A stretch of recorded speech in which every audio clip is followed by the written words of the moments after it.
শুরু হয়ে গেল নবান্ন স্কলারশিপের আবেদন প্রক্রিয়া। 2024-25 শিক্ষাবর্ষে তোমরা অনলাইনে নবান্ন স্কলারশিপের আবেদন করতে পারবে।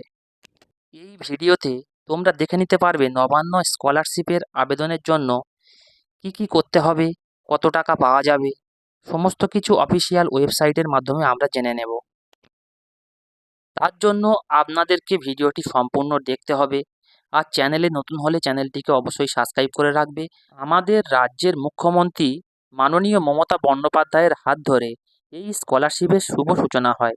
মাত্র 50% নম্বর পেলে ছাত্রছাত্রীরা এই স্কলারশিপের জন্য আবেদন করতে পারবে। মাধ্যমিক, উচ্চ মাধ্যমিক এবং স্নাতক স্তরের পড়ুয়াদের এই স্কলারশিপের থেকে 10,000 টাকা বৃত্তি দেওয়া হবে। চলতি শিক্ষাবর্ষে অর্থাৎ 2023-24 শিক্ষাবর্ষ থেকে নবান্ন স্কলারশিপের আবেদনের প্রক্রিয়া সম্পূর্ণ অনলাইনের মাধ্যমে করতে পারবে পড়ুয়ারা। স্কলারশিপে আবেদনের জন্য যোগ্যতার ক্ষেত্রেও বেশ কিছু পরিবর্তন আনা হয়েছে। এই আবেদন প্রক্রিয়াতে বলা হয়েছে আপনাকে অবশ্যই আমাদের পশ্চিমবাংলার বাসিন্দা হতে হবে। দ্বিতীয়ত, মাধ্যমিক, উচ্চ মাধ্যমিক, গ্র্যাজুয়েশন পাশের পরে আপনাকে পশ্চিমবাংলার মধ্যে কোনো ইনস্টিটিউটে পড়াশুনো করতে হবে।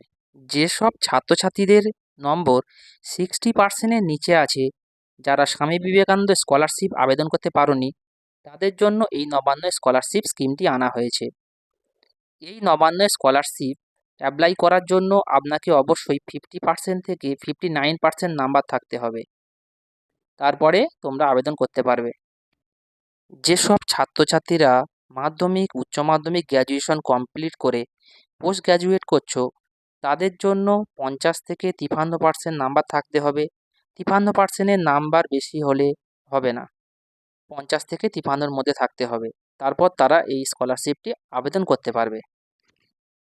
আরও বলা হয়েছে আবেদনকারীর পরিবারের বার্ষিক ইনকাম 1,20,000 টাকার কম হতে হবে, না হলে তারা এই স্কলারশিপ আবেদন করতে পারবে না। পরের ভিডিওতে আমরা দেখাবো এই স্কলারশিপটি কিভাবে আবেদন করব অনলাইনে, সমস্ত প্রক্রিয়াটি আপনাদের দেখিয়ে দেব।